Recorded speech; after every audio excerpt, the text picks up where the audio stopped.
So, will the defending champs prove that last year was no fluke? Will the Cowboys get their first ever victory over the GOAT? And what will be the cheers to boos ratio in Carolina? Well, we're going to try to answer those questions and many others as we get ready for week one. It is already here, folks. Week one of the NFL season, as well as week one of our fantasy league season. And we're going to cover all that tonight, right here on Fantasy Football Fever, starting right now.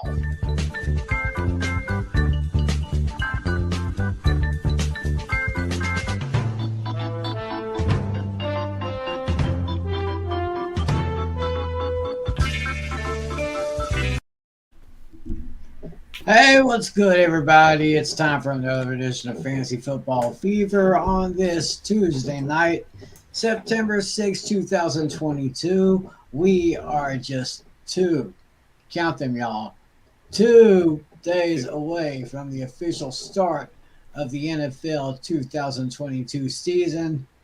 My name is Tim McClellan. Great to have you all with us, joining us here on YouTube and I believe on Facebook Watch.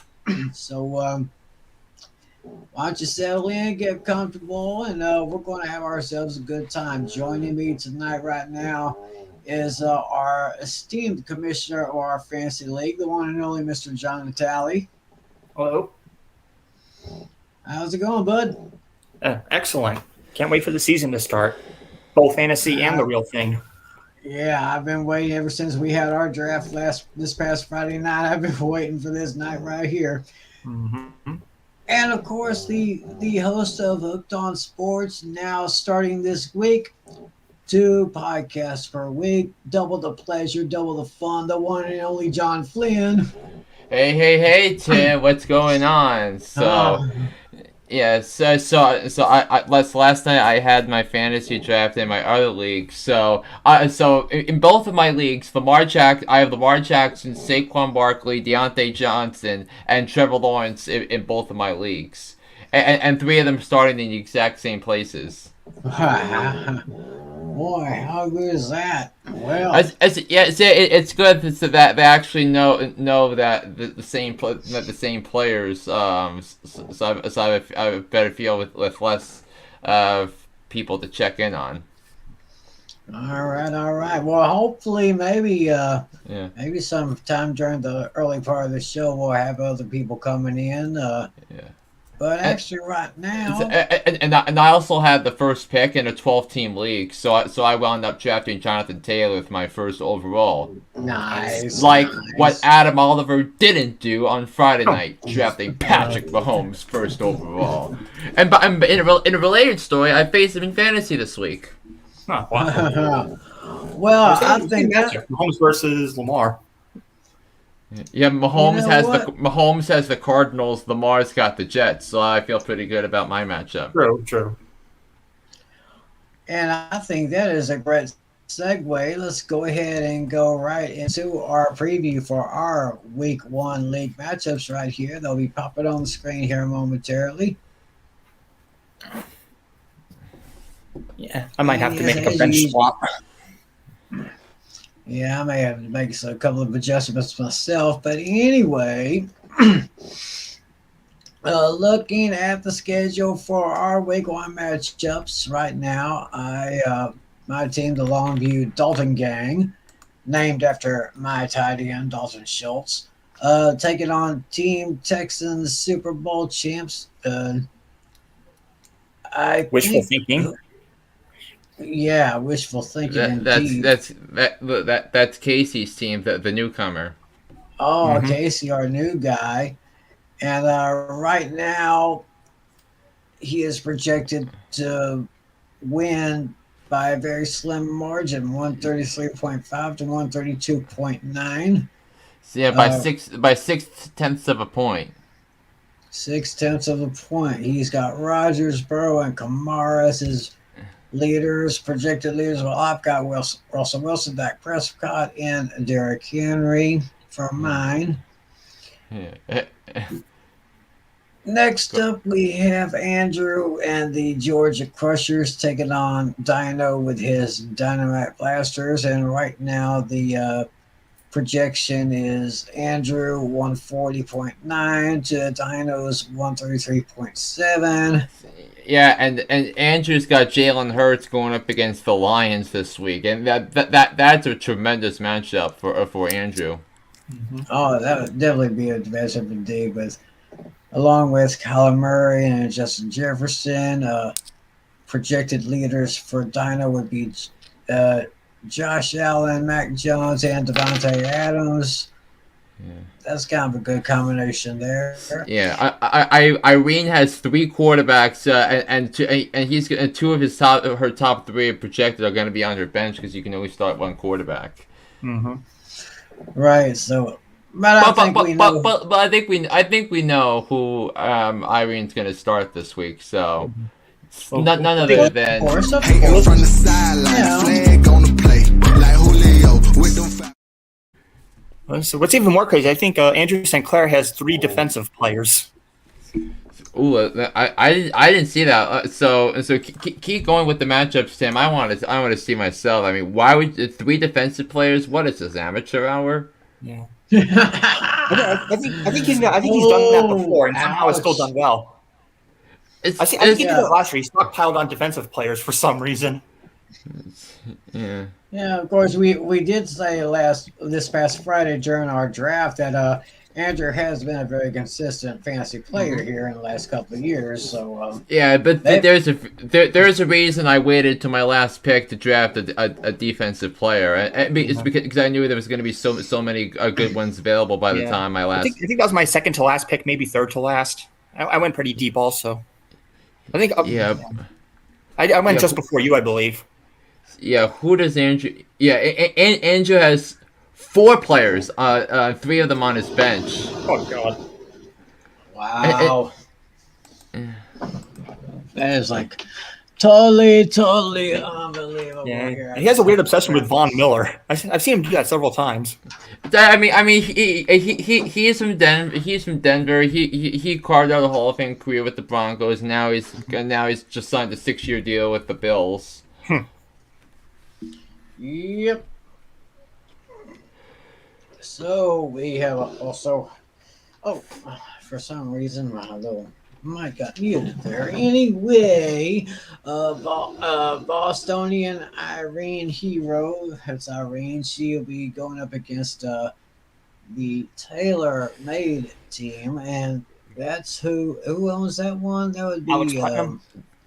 That would be Alex Putnam. Yeah. Remember he changed his name from Flying Elvises to Taylor Made when he drafted Jonathan Taylor with the 2nd overall pick, which is an absolute steal, at number 2. Absolute steal indeed. He's projected to go 21.82 points this week. Total for Putnam will be 141.3, and Irene has a slight edge, 142.4. So that's going to be a matchup we're going to have to watch very closely this week. Oh yes. That's going to be probably the matchup of the week as far as our league is concerned.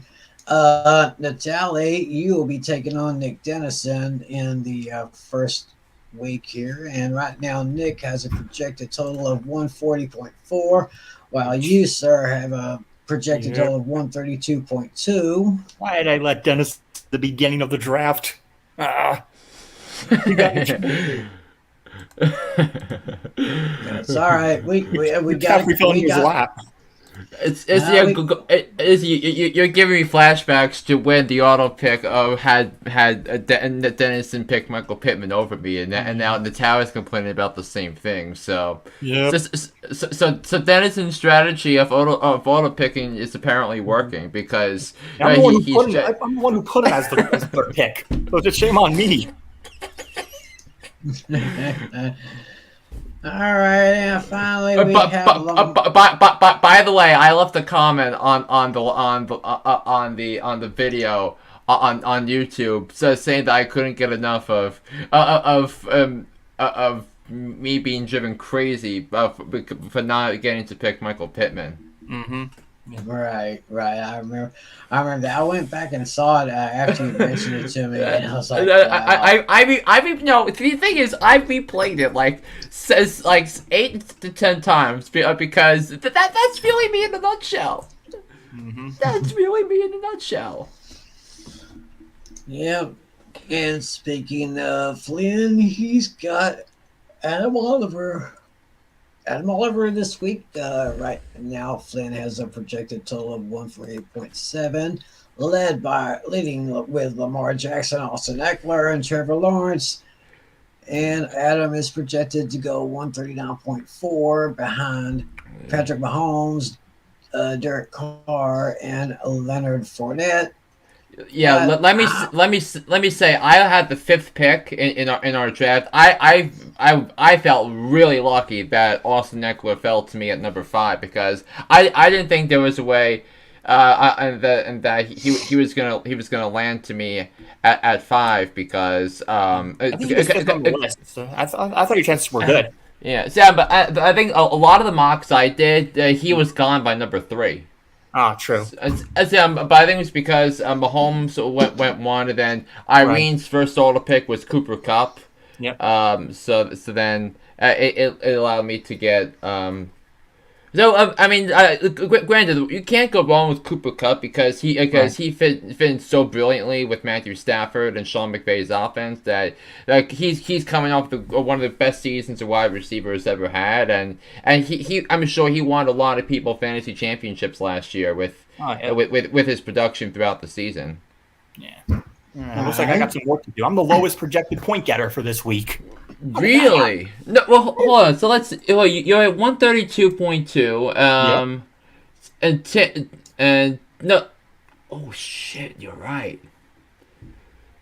Wow. Well, I think if I make the swap I plan to make, I'll probably be second lowest. Because I intend on benching Breece Hall this week because of the Ravens defense. I don't want to rush the new guy. Yeah, I'm looking at your roster, and you can definitely make some improvements there. Yeah, because Breece is only projected to get 11 something. Yeah, and it's also his NFL debut, and he's going up against the Ravens and their suddenly improved defense. Yeah, so I think I'm going to bench Breece Hall this week. Yeah, I don't want to rush the new guy.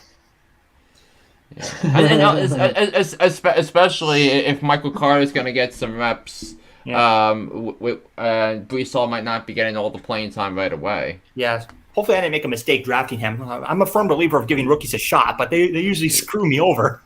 I mean, you need someone to replicate Najee Harris's numbers from last year. I mean, Najee Harris was the perfect rookie to pick up last year because the Steelers were a complete and utter mess at the running back position last year.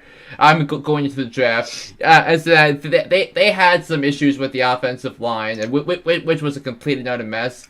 They had no choice but to draft Najee Harris. He was he had like top 15 draft prospect value, but he fell to 24 because you typically don't see running backs drafted in the first round anymore because it's become a quarterback-driven league. The Steelers had no choice but to draft him, and ironically enough, he was one of the reasons why the Steelers somehow, some way made the playoffs last year. Now, hopefully I don't make a mistake this time. Usually with the rookies, it's either I get impatient and I drop the guy, they do bad, or they get injured. I remember, I think 2 years back when George Kittle was a rookie, somehow I lost my patience. I dropped him, and then he turned out to be good. I remember and Will Medina picked him up because what year was Kittle can't be only in his 4th season. He has to have been around earlier than that. I thought he came around 3 years ago or something, 3 or 4 years ago. 2019 I know was the year he broke out, but but 2018 then maybe. So he was a 5th round pick in 2017, right? And he had 43 catches for 515 yards and 2 touchdowns. And then the next year he had 88 catches, 1377, and 5 touchdowns. I mean, 2018 was a complete mess because that was the year Jimmy G tore his ACL, and you had guys like Nick Mullins throwing him the football and and all that. But Yeah. anywho, Hopefully this time Brees Hall will be the right guy. yeah. Yeah, and I mean, I thought it was a good pick because he is my preseason pick to be the offensive rookie of the year. Mm-hmm. So, Yeah. Well. Okay. Worst case scenario, I have Debo. He could be a running back too. So. yeah. Debo. He can play running back if needed. Oh yeah. We're gonna be doing that Debo shuffle sometime this year. We're gonna be doing that a lot here. But anyway, that is the schedule for our fantasy league. But now we're going to go to the big guys right now. As soon as we can get the schedule up here. Through all the games starting at Thursday night, September 8th. A real good tasty one to get started. Of course, it's where the Super Bowl champions start the season at home. And they have, well, it's the Los Angeles Rams. And they start against the Buffalo Bills. It will be, of course, NBC for Thursday Night Football. And according to... Yeah, it's going to be a good one. And right now it's a close one. Buffalo is picked by 2.5. So, Flynn, let's go ahead and start picking these games. This one right here is a really good one. Yeah, so this is my first pick of an NFL game in 7 months now, and this is where we all start, and this is what I look forward to every year, doing all these picks against the spread. So for those of you that are trying to preview my podcast tomorrow, so my records picking games last year, straight up, I was 173, 111, and 1. And I was 135, 148, and 2 against the spread. So I'm hoping for better records, for much better records than both of them. So let's get started on that right now. So there was a point in time not too long ago where I was considering Bills Rams as the Super Bowl matchup, because look, you how can you not be obsessed with both these teams, with Josh Allen and Sean McDermott and Stephon Diggs and that defense and the linebackers, the defensive line. I think the James Cook addition in the draft, I think, is going to pay dividends with pivotal points in third and fourth down situations. I think the defense getting Von Miller knowing how to play against Sean McVay's offense because he saw him in practice. That's going to be a huge step, a huge advantage for the Bills. So I think this is going to come down to which team I think has the better defense. And while the Rams were able to lure back Aaron Donald from possible retirement rumors, and while they were able to land Bobby Wagner, I just think the Bills are loaded from top to bottom. I think that the Bills will start a championship season in a hostile road environment. We're taking on the Super Bowl champs. I'm going to take the Bills to win this game on the road, 31-27. Oh, so Flynn is going with the Buffalo Bills here. And it's not an upset because the Bills are favored. The Bills are favored, so I wouldn't call that much of an upset. Natalie.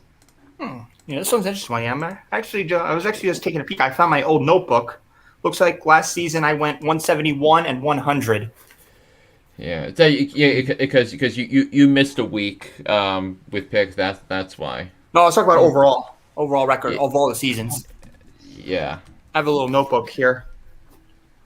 This game's going to be very interesting. This could really go either way. Both defenses are evenly matched. Both offenses are pretty evenly matched. I mean, although right now I think Josh Allen is the better quarterback. This is a very, very close one, but I could see a bloodbath here. I could see a slugfest here. I see the Rams just narrowly edging them out. I'm going to say a pretty high-scoring game. I'll go 38-35. 38-35. You are taking the champs. Mm-hmm. I'm going to give them the home field advantage here. Well, I can see that. Yes, this is a very delicious way to start the season with these two teams, both Super Bowl caliber, both young quarterbacks. I mean, these guys are awesome. Great receiving cores on each one. I am going to go with the favorite here. It's going to go nip and tuck all the way through, probably until probably about the last maybe the last 4 minutes of the game. I can see the Bills probably kicking a late field goal, then holding off the Rams offense to lock it up and win the game.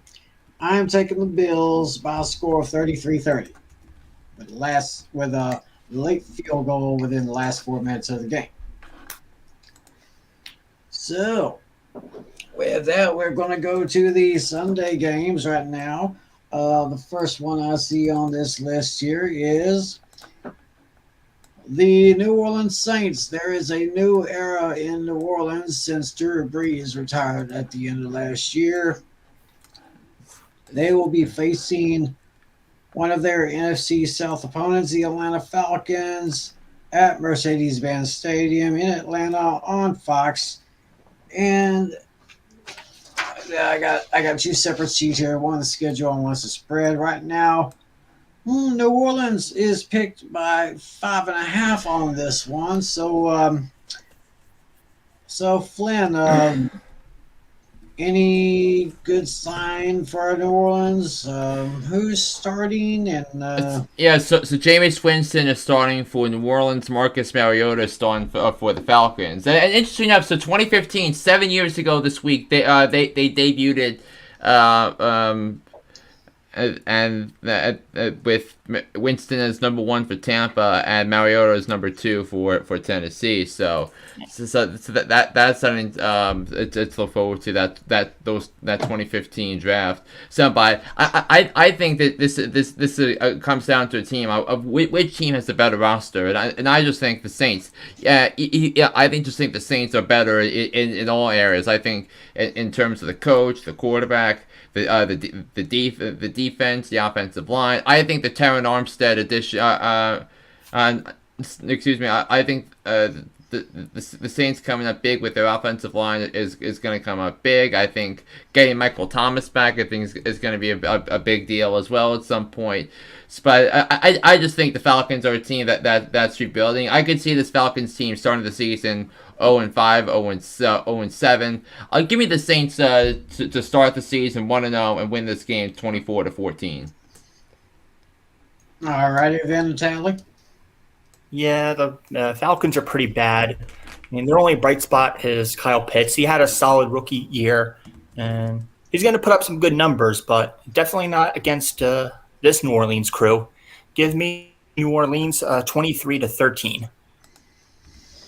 All right, and I am going to make it a unanimous decision on this game. I see New Orleans going to take this one by a score of 28-24. And I had just forgotten that it was like 7 or so years ago. Winston was number 1, Mariota was number 2. I forgot that, but I guess we're unanimous on the Saints. I got them 28-24. Now we're going to head to Soldier Field in Chicago, where the Bears are going to be hosting the San Francisco 49ers. Of course, we now know that Trey Lance is going to be starting for the Niners, and Jimmy G is going to be a backup. And actually, they do have the Niners picked by 7 on this one. So, Flynn, this got to be coming out for Trey Lance this year, I guess. Yeah, the 49ers need Trey Lance to be Trey Lance because the 49ers have young stars that are due big time contract extensions within the next 12 to 18 months. When you look at Deebo Samuel, I mean, Deebo Samuel's been paid, but when you look at Nick Bosa, when you look at Eric Armstead, when you look at other pieces on that team, so there's gonna be a heck of a lot of pressure for Trey Lance to turn into a quarterback that can lead the 49ers to a Super Bowl this year. I think that the 49ers are going to be one of the league's most fascinating teams for that very reason.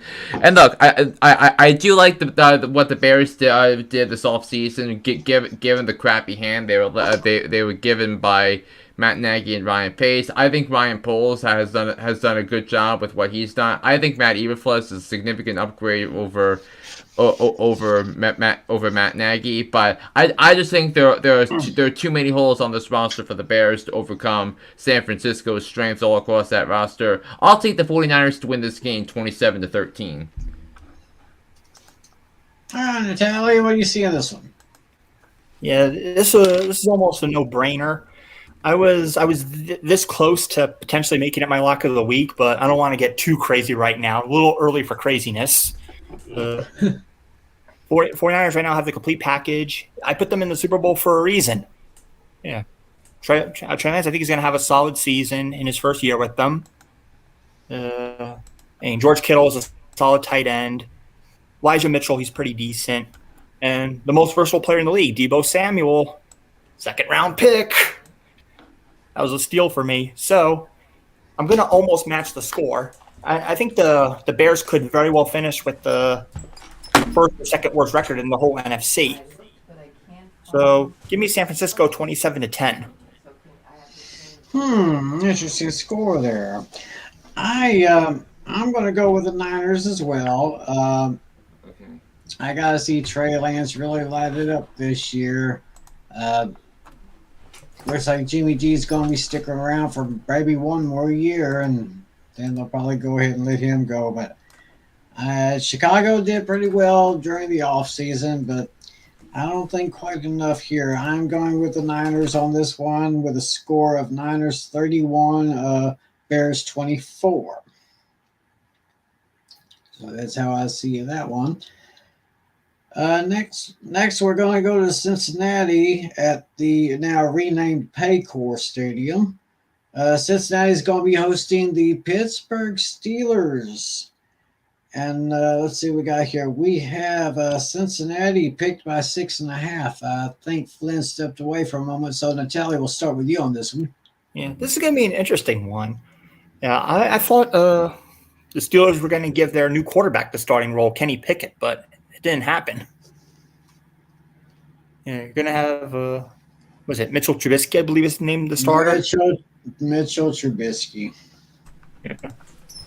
Yeah, but I think we'll see Pickett at some point. But the quarterback situation has no bearing on my pick. Cincinnati, I think, is the better team right now. Jamar Chase is coming off of a solid season, and he's probably going to come close to replicating those numbers. T. Higgins is a nice solid piece too. While the Steelers have a decent defense, that's not going to be enough to master the power of Cincinnati's offense. So give me Cincinnati to win this one. Well, it's going to be a close one. I'll just say 28-24. That sounds reasonable. Flynn. Upset special, first one of the year, coming up.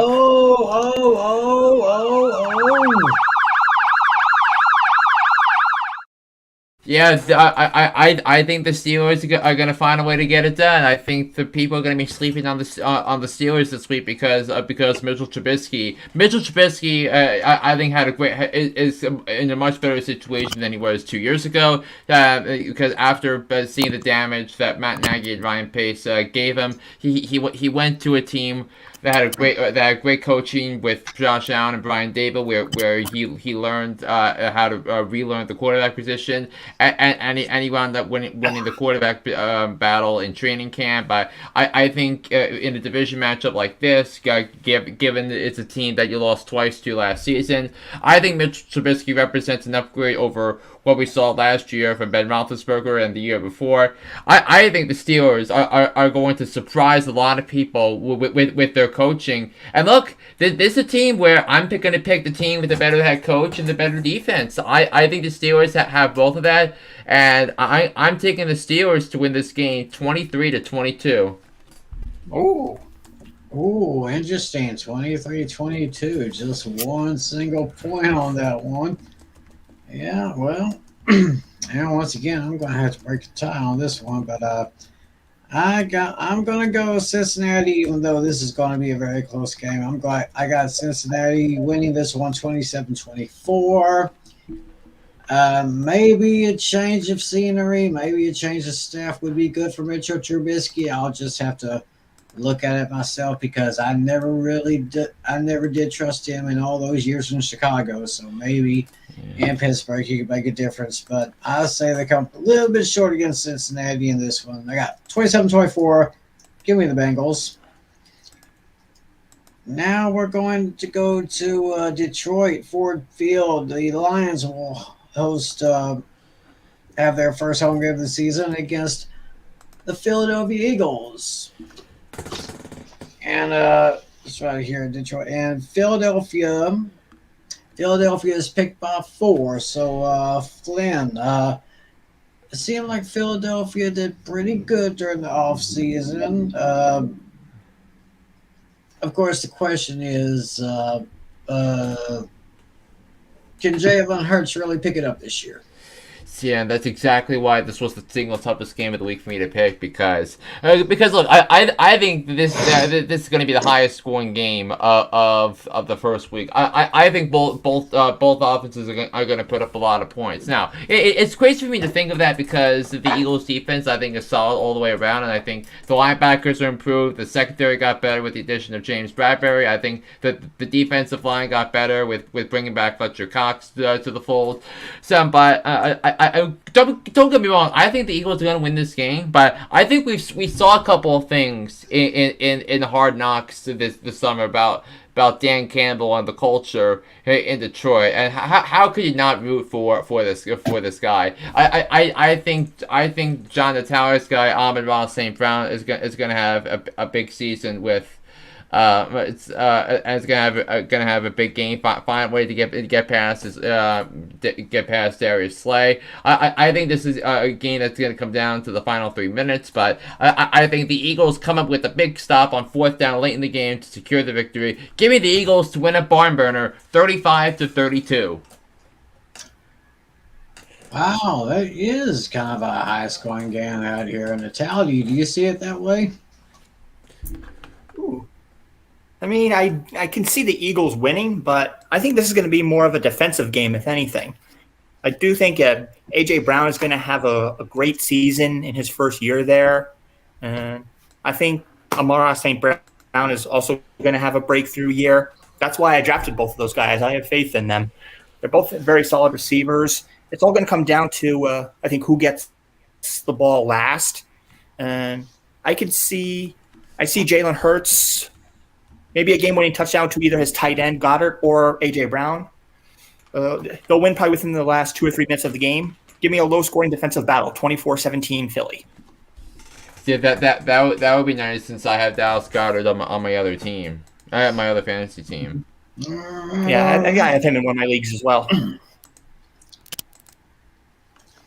Yeah, I think Jalen Hurts could do a better job than he did last year. He could pick it up a little bit. Detroit looks great. They put up a lot of points. This could be the year. This could be the year where Detroit pulls out of the cellar in the NFC North. But I got Philadelphia winning this one by a score of 23-17. Maybe a moderate game here, but I can see the Eagles winning on the road for week 1. And now we come up to we got a Pizzle's game. Alex Putnam, his team, the Miami Dolphins, fins up. They will begin at home, Hard Rock Stadium, against the New England Patriots in this one, the old Patriots and Dolphins game. And Right now, Miami is picked by 3.5. So, Flynn, what do you see here? So yeah, three and a half is a tempting number in a division game that features Bill Belichick as an underdog. But I just don't. I mean, is Joe Judge going to call the plays? Is Matt Patricia going to call the plays? I mean, the Patriots offseason was a complete and utter mess. That they had no plan to succeed Josh McDaniels. They got worse on offense. They got worse. They got worse at defense, letting J.C. Jackson walk in free agency, and then you see a division rival get one of the fastest receivers in the NFL to complement the offense that they're trying to build, and Mike McDaniels is making his NFL head coaching debut. And look, all five there are 5 new head coaching hires for first time head coaches that will be coaching for the first time, and you got Mike McDaniel, you got Matt Eberflus, you got Kevin O'Connell, you got Brian Dable, and then you have Nathaniel Hackett. All of them are excellent hires, and I think that's one of the things we're going to be discussing on the critically acclaimed Hooked on Sports podcast tomorrow before I discuss the games there. But I just think the Dolphins are a much better team all across the board. Give me the Dolphins to win and cover 23-13. Alrighty then, Natalie. Yeah, I think this one's going to be a pretty close game. What did you say? What was the spread again? Dolphins picked by 3.5. Yeah. Oh, yeah. I think that sounds absolutely 100% accurate. Yeah, I think the Dolphins had a better offseason. Picking up Tyreek Hill was the huge difference, which is why I think since the Patriots had a terrible offseason, I think they're going to finish in last place in their division. So, like I said, yeah, Tyreek Hill's going to be the big difference maker. I think Mike Gesicki, he's going to do a lot better this year. And, I think the Dolphins clearly have the better offense. I mean, their defense is questionable right now, but clearly the Dolphins have the better receivers. So, 24-20. All right, 24-20, and I think I will go along and go with the Miami Dolphins here.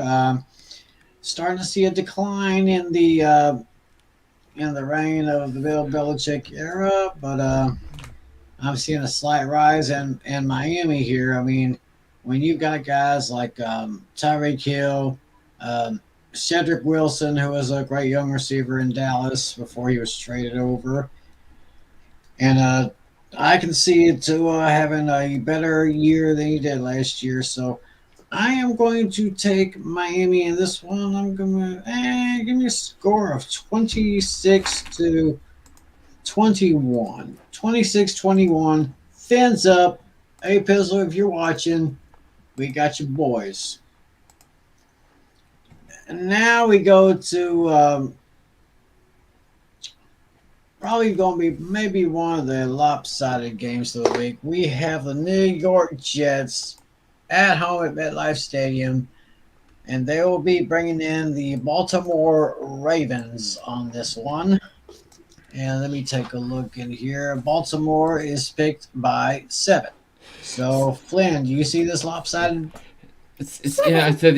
The only question I had about this game was whether or not I would make the Ravens my lock pick of the week. But that's not going to be the case. It's going to be for a later game. But I think the Ravens are such a superior team on all different sorts of levels. And the good news for the Jets is there's an outside shot that Zach Wilson is going to could wind up playing this game. And I think the Jets are willing to do everything in their power to make sure Zach Wilson plays, because let's be honest, Joe Flacco isn't beating his old team on Sunday if that was to be the matchup. But in this event, I think this is a game where Zach Wilson is going to play. I think he's going to make things interesting at the end. But I think the Ravens orchestrate a late drive in the fourth quarter to put this game away. Give me the Ravens to win this game 27-17. All righty, Natalie. Yeah, I actually kind of see this one probably being a 3-score game or close to it. Although the Jets had a very solid draft, I don't see the rookies making too much of an impact in their debut. Brees Hall will probably get some carries here and there. I don't. He may get a touchdown, but it's a close one. I think Baltimore's offense. I think they're going to be too fast for Sauce Gardner to catch up to them. So normally I don't do this in very early, but screw it. I'm gonna pump brakes. I'm gonna pull the brakes here. I'm gonna make this my lock of the week. Give me Baltimore 36-15.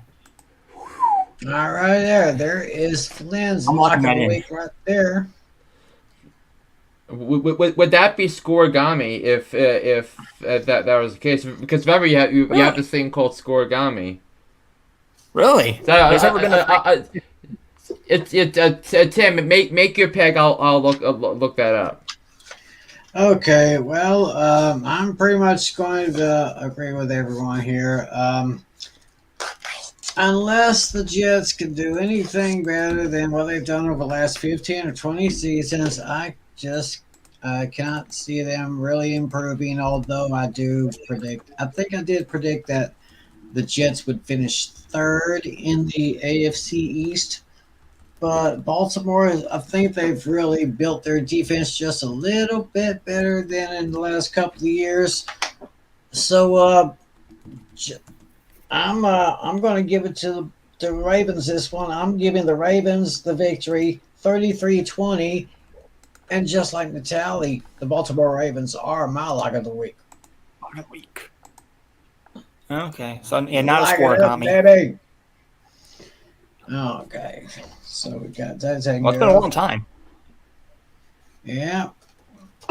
Okay, what we got here?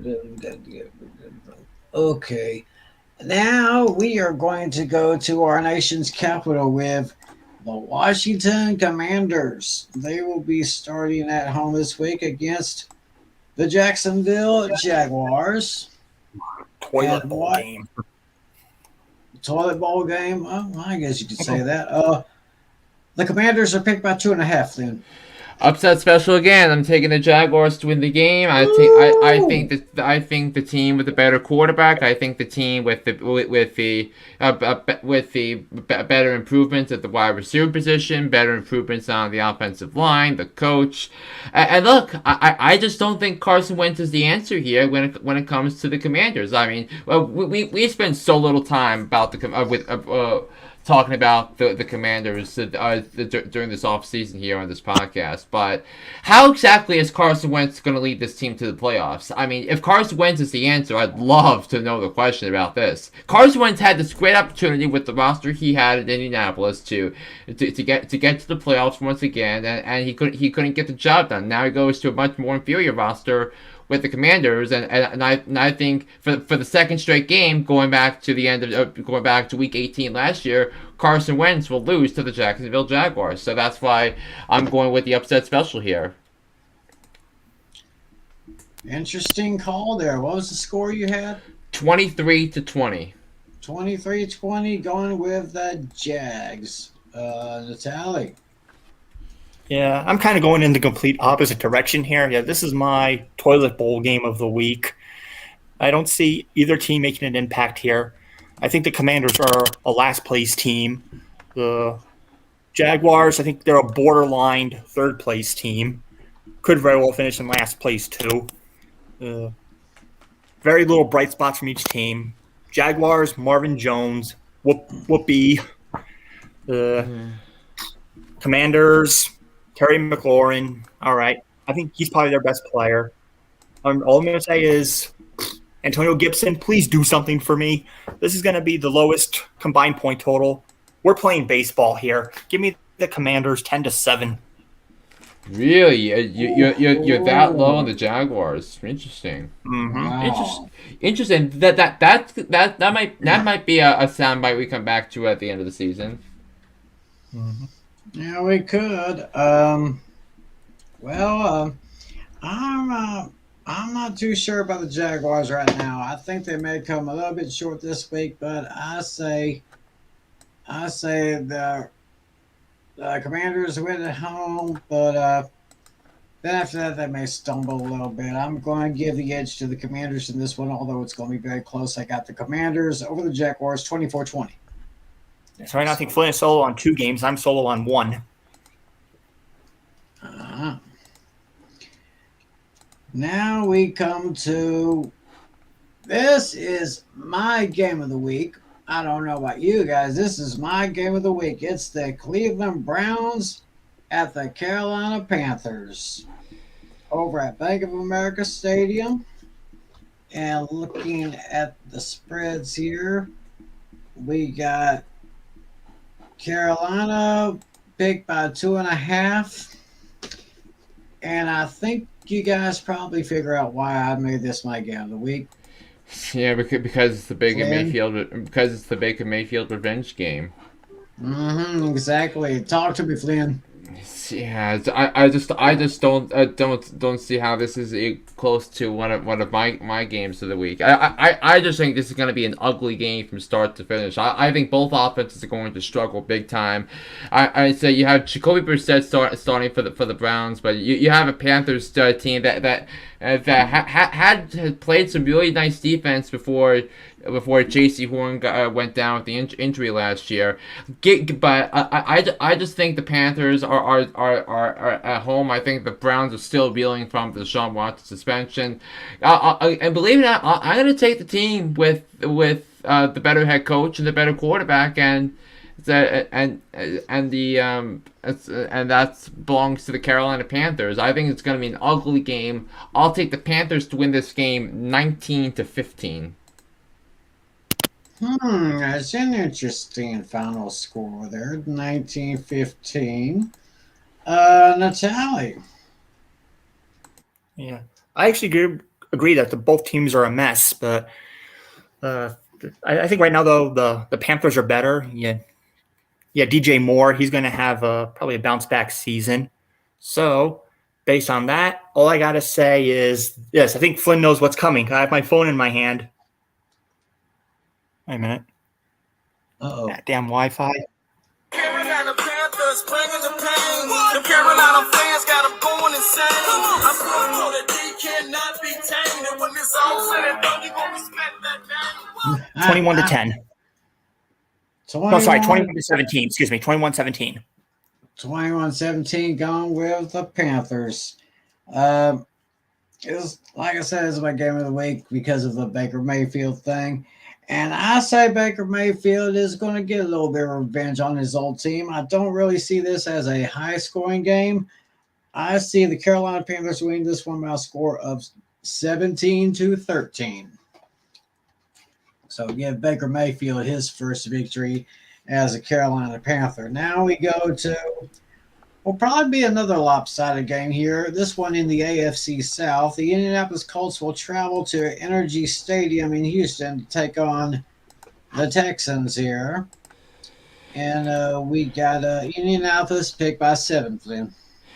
Yeah, I just don't know how Lovie Smith survives his first game as Texans head coach. I mean, the Texans could not have planned this offseason any poorly. I mean, of course you had to. David Coley was not the guy. Then that the Texans were pressured into hiring someone they didn't want because it was the year following the race riots. I just don't know how the Texans were able to prepare for the season with Davis Mills as the starting quarterback. Now, don't get me wrong, Davis Mills I think is a guy, but given the conference where you have so many superstar quarterbacks, I just don't think this is the right spot for them. I'll take the Colts to win it in a blowout 31-17.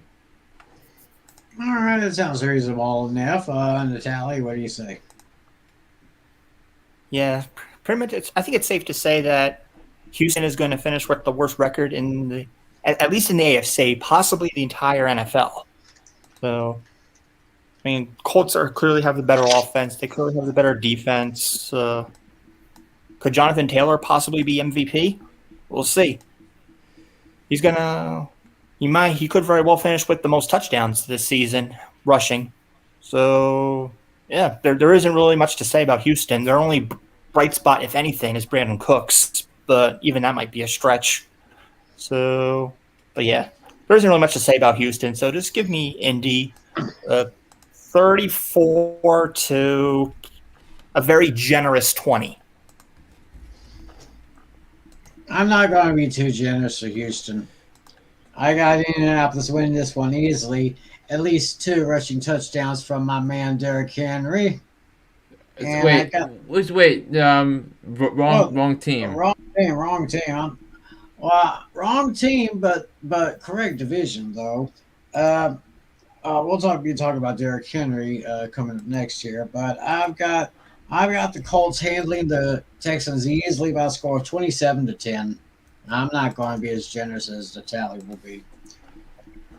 But speaking of Derrick Henry, the Tennessee Titans will be starting at home at Nissan Stadium against your guys' team, the New York Football Giants.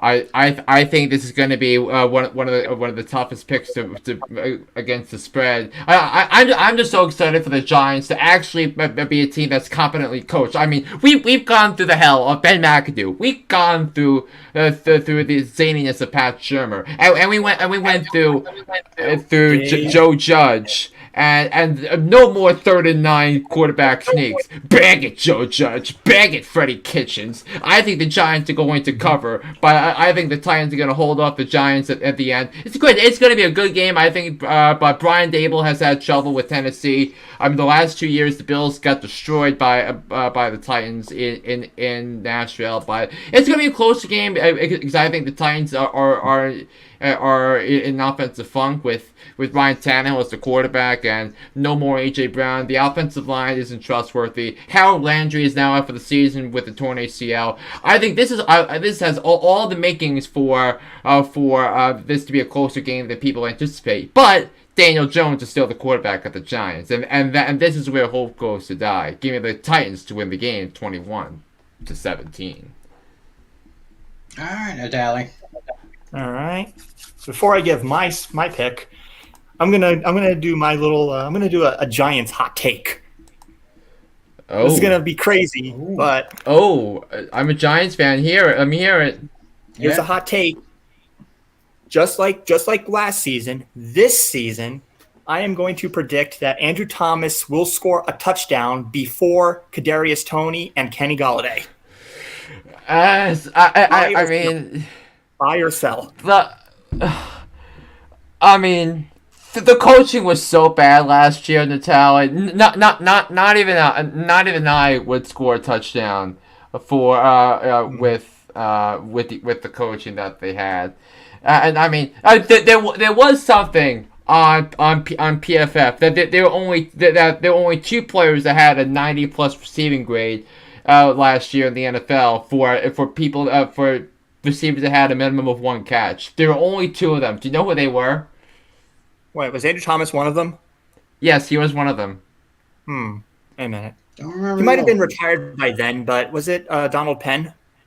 No, the other from last year. You had Andrew Thomas one, Daniel Jones was the other. Remember he made that acrobatic catch against the Panthers that one time? Oh yeah. Oh yeah. Wow. Yeah. Well, I hope I'm wrong, but I honestly won't be surprised if that happens. Yeah, but I just mean I'm just so excited for Brian Dable to make his NFL head coaching debut. I mean, he deserves this. Yeah, he deserves a chance. And I'm so happy the Giants hired him. He was my number 1 choice from the beginning. Oh yeah, same here. Yeah, I do think Brian Dable is going to make a great impression on his first day on the job, where it counts. Yeah. So will Joe Judge, for that matter. While I don't believe that Golladay or Toney are going to score a touchdown in their first game. I think Barkley's going to be the only one that gets touchdowns.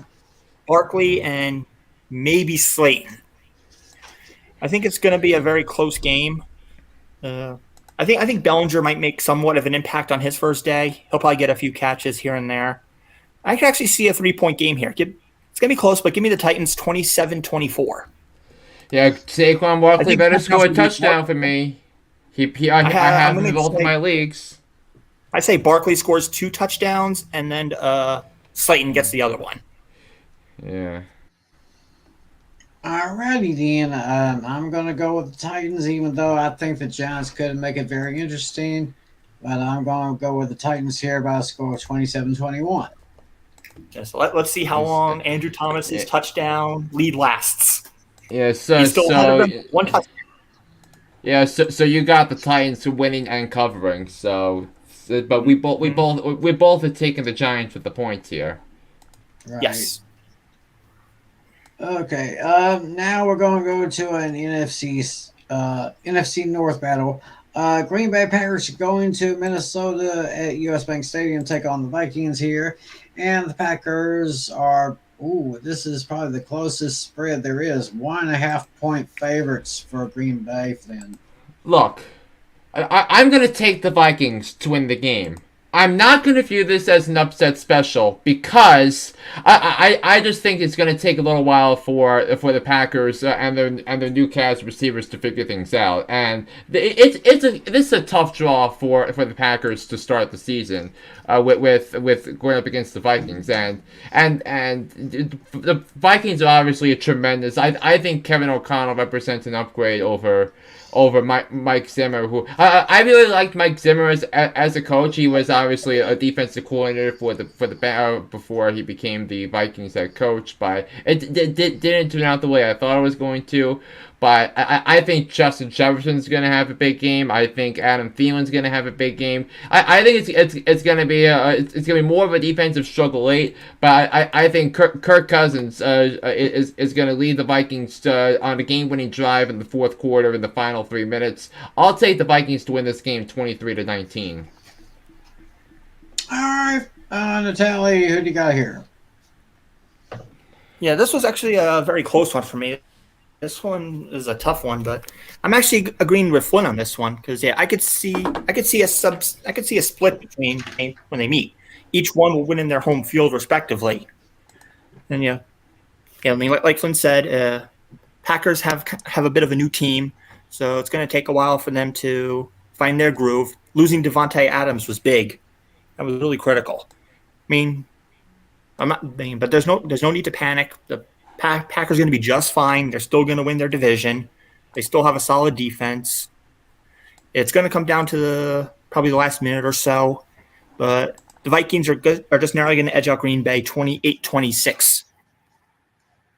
Ooh, that is a very close one right there.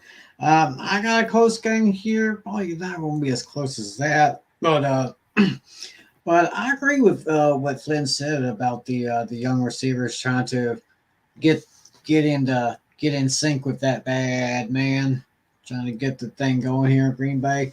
Maybe a struggle off the bat, but Minnesota, that Justin Jefferson, that is one talented dude. I will say that. And with that, I am going to take the Vikings to take the victory at home over the Packers by a score of 30-24. The Packers will make it interesting, but I think the Vikings could hold out and win it out in the end here. Let's see here. And also that's gonna be the first game of Kevin Burkhardt and Greg Olsen being the top play-by-play duo for Fox with Joe Buck and Troy Aikman going to ESPN. All right. So Kevin Burkhardt, congratulations, Kevin Burkhardt and Greg Olsen. Greg Olsen, former Panthers tight end. Greg Olsen, that great tight end that he was right there. So. Good luck to them. Now we're going to the desert. We're going to State Farm Stadium, the home of Super Bowl 57 this February. The Arizona Cardinals are starting at home, and they're going to be playing against the Kansas City Chiefs. And for this game, Kansas City is picked by 6 points here. So, what you got? Yeah, I just think the Cardinals. The Cardinals had a disappointing offseason. They lost a lot of talent on defense, but one of the particular is Chandler Jones. I think he a future Hall of Famer who's now with the Raiders, and I think the defense got weaker. I think the receivers wide receiver room is obviously weakened with the loss of Christian Kirk to Jacksonville and with the suspension of DeAndre Hopkins. But look, I think the Chiefs defense is number 4 in in that division. But I just think this is something where Andy Reid and Patrick Mahomes are going to have something going on here. I mean, and Patrick Mahomes is the best quarterback in the NFL. I think Andy Reid's one of the 2 or 3 best coaches in the National Football League. And those two together against suspect defenses like the Cardinals, it's going to lead to a lot of points. Give me the Chiefs to win this game. I'll take the Chiefs to win and cover. They'll win 38-27 over the Cardinals. All right, Natalie, you see it that way? Yep, for the most part, yeah. I mean, despite losing Tyreek Hill, the Chiefs are going to be just fine. They might not win the division, but they're certainly going to make the playoffs. Even if DeAndre Hopkins wasn't suspended, I don't think it would make much of a difference at all. The Cardinals, I still think, are a third-place team in their division. They're a borderline playoff team, if that. So, as far as my score, it's almost exactly the same, but I'm going to give 1 more point to the losing team, 38-28. That sounds good. So I'm going to go ahead and make this unanimous here. I'm going to go with the Chiefs rolling by a score of 33-24. 33-24. Interesting. Then in the last of the late afternoon games on Sunday, we have an interesting matchup between the Las Vegas Raiders and the Los Angeles Chargers over at SoFi Stadium, the stadium that Stephen A. Smith says SoFi is so fly. And right here we have the Chargers picked by a mere 3 points. Yeah, this is one of the games I'm most excited about this week because this is the first of 12 meetings between AFC West Division rivals, and each of these 12 games are going to be a war. And the last time we saw a regular season game, it was these very 2 teams at Allegiant Stadium, game 272 of the regular season, where Brandon Staley's mind-numbing decisions in terms of the tactics were those that hovered over every Chargers fan for the last 9 months. Now, the Chargers got better. I loved what they did to improve the defense, bringing in Kyle Van Noy and J.C. Jackson over from the Patriots. I think that the return of healthy stars is going to be a big year. And then Justin Herbert in year 3, I think he's poised to make the playoffs. I said 2 weeks ago I have the Chargers winning 12 games. I think the Chargers will win game number 1 of 12 here. Give me the Chargers to beat the Raiders 31-21. All right, Natalia, go. Yeah. I picked the Chargers to win the Super Bowl, so yeah, they better prove themselves here. So, I don't think too many people are picking them to win the Super Bowl, but we'll see. As far as this game goes, I think the Chargers here are the clear choice. I think they're definitely going to win the division. The Raiders are going to be in last place in their division. The Chargers are. You could kind of say they have the complete package. A nice young quarterback, Justin Herbert. He could do it all. He could run. He can throw really well. Austin Eckler is basically the same person. Yeah. The only difference is he doesn't throw. He runs really well. He can catch very well, too. Keenan Allen, a very solid receiver. Mike Williams of line. Defense, pretty respectable. So, yeah. The Raiders don't really have much aside from Darren Waller. I mean, they got Devontae Adams. They have Hunter Renfrow. They also got Chandler Jones on the defense. Right. True. I forgot about them. But, yeah, while the Raiders' offense is good for the most part, the Chargers are far superior. So they're definitely going to win this game. I'm going to say I'll go 27-22. I'll throw a random number there. 27-22 Chargers, and I will go ahead and make this another unanimous decision. I say the Raiders are going to make it interesting, but in the end, the Chargers are just going to put it out late with a touchdown. I say give me the Chargers by a score of 27-23. And now we are going to go to the Sunday night football game over on NBC. And this game, of course, is actually the same 2 teams who met each other in week 1 last year Although last year this game was at Raymond James Stadium, this game, of course, this year will be at AT&T Stadium. It is the Tampa Bay Buccaneers versus the Dallas Cowboys. And in this game, Tampa Bay is picked by 2.5. So, Flynn, before you start, we have to mention this. Tom Brady has played 5 career games against the Cowboys, and he has a perfect 5-0. Yeah, Do I hear 6?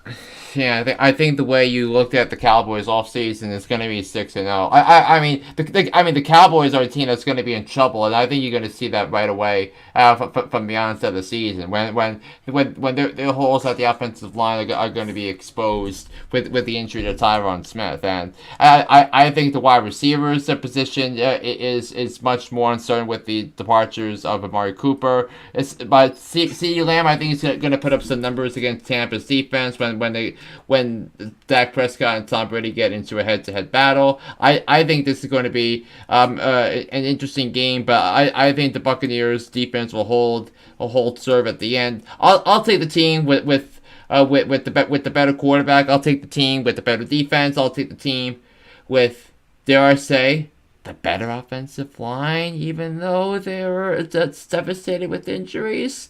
I have to take Tampa to win and cover 30-23. All right, then, Natalie. Yikes! I wish I paid attention to the schedule. I have the Cowboys defense. So we'll see how they do. I actually think this game might be fairly close, but maybe it could be a 2-score game. I think CeeDee Lamb is going to put up some good numbers, and I think Dalton Schultz is going to have a pretty good impact too. But unfortunately for Dallas, Tampa Bay has the better offense. So give me Tampa. I'll go 27-19. I'll say an 8-point game. Interesting. 27-19. Well, yeah, Tom Brady is the GOAT. And he, like I said, he has played 5 career games against the Cowboys and has never lost against them. But I see a glimmer of hope here. Yes, the Cowboys offense does look a little suspect. Not only lost Amari Cooper, but they lost a great young receiver in Cedric Wilson. Of course, he's now in Miami. Amari Cooper's in Cleveland now. But I'm starting to feel good about the defense. And yeah, Tyron Smith, he's going to be out, the offensive lineman for the Cowboys. He'll be out for a few months. But the Cowboys did sign an all-pro Jason Peters. But my question is, what does Jason Peters have left? Does he have any more gas left in the tank? But I'm kind of leaning toward my defense on this one. Last year's NFC Defensive Rookie of the Year, Michael Parsons, proudly wearing his jersey right here. And, of course, you got the awesome Trayvon Diggs. I don't know if he's going to be putting up interceptions like he did last year at a fast pace. We did lose Randy Gregory, but the one player that I'm really keeping my eye on is DeMarcus Lawrence. This is a put up or shut up year for DeMarcus Lawrence. I mean, his numbers went down last couple of years. I got to see him really pick it up this year. And will Leighton Vander Esch, will he go through a whole season without getting injured?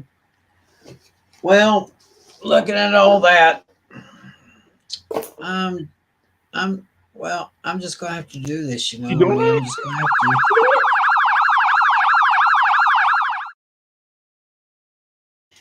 It is going to be the defense that makes the difference for the Cowboys on this one. I am taking the Cowboys as my upset special of the week, 31-28. How about them Cowboys? Ooh. Bold. Very bold. Yeah, very good. And I think that's a good reason why they picked this prime time on Sunday night. Speaking of prime time, one more game to talk about. Monday Night Football. A new era begins. A new era begins. They were the top team on Fox. Now they're going to be the top Well, the only team on ESPN is Joe Buck and Troy Aikman calling this one. And this is another revenge game. We were talking about the Browns and the Panthers with Baker Mayfield going against his old team. We have the Denver Broncos traveling to Lumen Field in Seattle against the Seahawks. And Russell Wilson is now a Bronco. He'll be going back to his old stomping grounds. And according to the spread here, we got the Broncos 6.5-point favorites, Flynn. Yeah, I mean, there's reason the schedule makers put this matchup on week 1 because that's basically the only game you can look forward to that features the Seahawks this season. Seriously, because you have the Broncos and Russell Wilson and Russell Wilson is such a disrespected player. I mean, in the top 100 players list, Russell Wilson was ranked 61st, and even more absurd is Russell Wilson has never received an MVP vote in the 10 years he's been playing there, and I think there have been stretches throughout his career where he's played at an MVP level with bad rosters, and since the trade of Max Unger to New Orleans for Jimmy Graham, Russell Wilson has thrown for 220 touchdowns and 61 interceptions with a bad offensive line. Now he's got a good offensive line, in my opinion, with Denver, and he's got receivers he's going to throw to. He's going to make them better, and this has all the makings of an ugly showing here. So I saved my lock of the week for last. It's right here, 27-10. Give me the Denver Broncos over the Seattle Seahawks. All right, so Flynn is going to lock up the Broncos on this one. Okay, Natalie, good matchup here. Who you got? Yeah, this one is almost a no-brainer. Essentially, the Seahawks are a mess right now. Geno Smith is their starting quarterback. I don't think he was that terrible. He wasn't that terrible with the Giants, but he wasn't great either. He didn't really do anything flashy. I mean, Chris Carson retired. So, yeah, they basically have a running back committee right now. I mean, they have some solid receivers in Metcalf and Lockett, but it remains to be seen how they're going to do with them. And Russell Wilson, I think he's going to make a great first impression. He definitely still has a lot in the tank for, I think, 32, 33 years old. So I'll just let Homer Simpson say who I have winning. Drop me a line if you're on the East Coast. Hank Scorpio. Oh, the Denver Broncos. Yep. So that's the team I'm picking. I have the Denver Broncos winning 35. The Broncos 35-21. Homer Simpson, why did you sell? Oh, you gotta love that, Homer.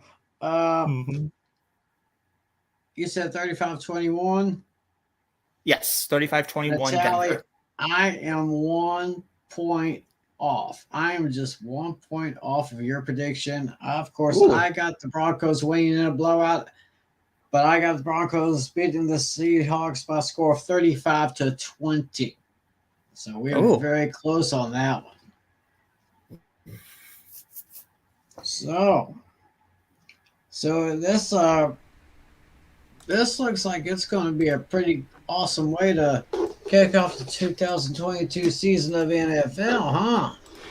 Yeah, most certainly is. We have some incredible and intriguing matchups, and we disagreed on some of our picks. I know I went solo on a couple of picks. Tim went solo on a pick of his, but this one should be fun. Yeah, it's always fun to kind of pick these games, see who can pick more than the other. But hey, that's why we do it.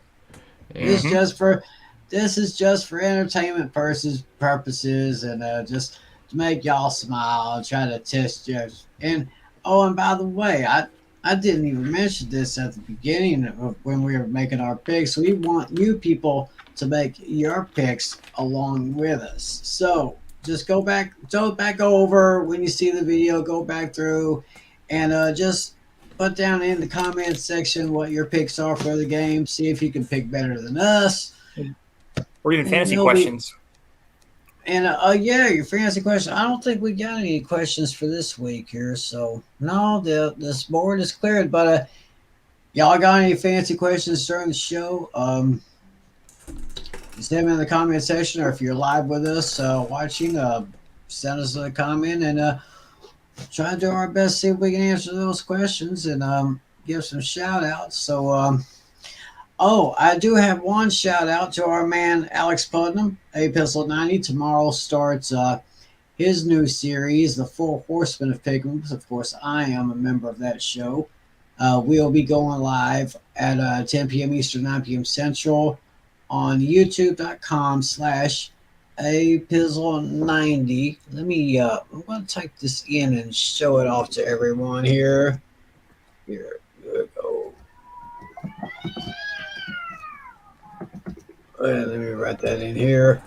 Type that in, then I can display it on the screen so people can watch if they want to. Four Horsemen of Pick'ems on this channel here. That's Alex Putnam's channel that there, Apizzle90. Tomorrow, 10 p.m. Eastern, 9 p.m. Central. Yeah, And I do have of a photo course- I want to share. What do you sorry. got? Oh, sorry. Go ahead, Tim.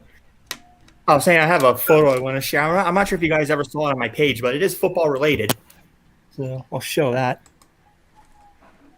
Oh, of course, the football rules. Why don't you go ahead and recite it to all of us? Because I'm sure that applies to all of us football fans. Go ahead and read it to us. Football rules.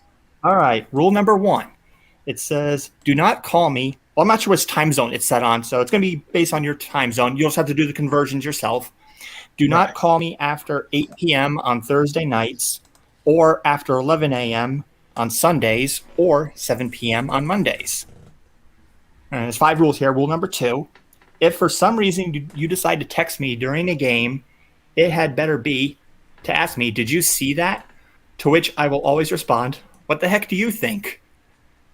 Rule 3, if someone is dying, call 911 before you call me, because they'll probably answer and I won't. Rule number 4, if someone has already died, do not call me. There's obviously nothing I can do, and there's no need for both of us to be sad at the same time. And the final rule, rule number 5, if you're confused about my availability until February, please check back to rule number 1. There you go.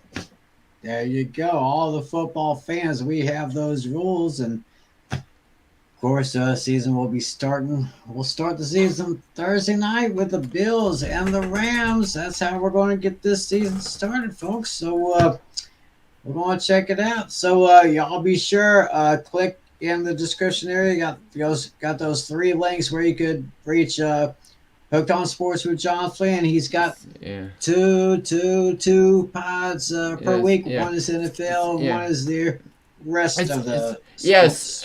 So this week only it's actually 3. So it's because my official NFL predictions were all by itself.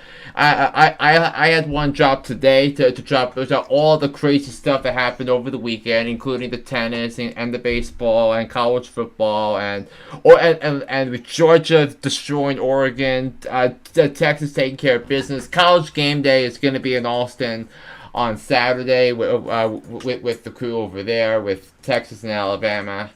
Sorry, Tim. I think Bama's going to win by 15 to 20 points. I kind of agree with that there. Yeah, and I mean the Mets and the Tallies wearing the T-shirt with another topic I talked about with Aaron Judge and the Yankees. 54 home runs for Aaron Judge. He's gonna. I think he's gonna break the Yankees and the American League single season home run record. He's just having an unbelievable season. Yeah, I honestly don't. I think he's gonna fall short. I think he's gonna have a slump towards the end. Really? I said from the start it'd be 58 or 59. Really? All right. Yeah. And this is the 61st anniversary of Roger Maris hitting 61 home runs in 1961, and which was the 61st season of the Yankees franchise, and the 61st season, the second 61 seasons. Later we have someone going for 61 himself. Mm-hmm. So y'all be Please make sure the to check. playoffs. Don't blow it. Yeah. All right, y'all be sure to check out John Flynn this week for Hooked on Sports. We will be back with you next week to kind of wrap up. We'll preview, of course, next week's games and, of course, our fantasy matchups. I'm getting ready for this week. Hey, are you ready for some football? That's what I want to know. Yes. Yes, I hope y'all are ready too, because I know we are. Our Florence commissioner, Jr. is also. Yeah. Yeah. And we have kids going back to school tomorrow. If they haven't done so already, because I know New York City. I think their schools open up on Thursday. I think because I know other schools around my area open tomorrow. Schools in my area, we opened up. Yeah. We opened up third week of August. Yeah. Yeah. So. Yeah, they did that when I was living in Florida. Yeah. Well, anyway,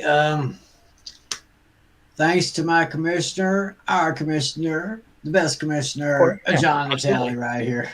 Of course. And of course, John Flynn with Hooked on Sports. Thank you, Flynn. All right. Thank you for doing this again, Tim. I'm looking forward to next week. Oh yeah, we're going to do this every Tuesday night unless something comes up. Hopefully it won't, but hopefully every Tuesday night we'll be here with you guys. So and hopefully we'll have maybe a couple more people join us. Maybe our technical director Irene Neighbor, maybe Alex Putnam, or maybe a couple of the other people. But who knows? We'll see if we can get them in here next week. So we're going to go ahead and say goodnight on this one for John Natale and for John Flynn. My name is Tim McClellan. Thank you for joining us. Take care, everyone. God bless you. And as always, be a good sport. See ya.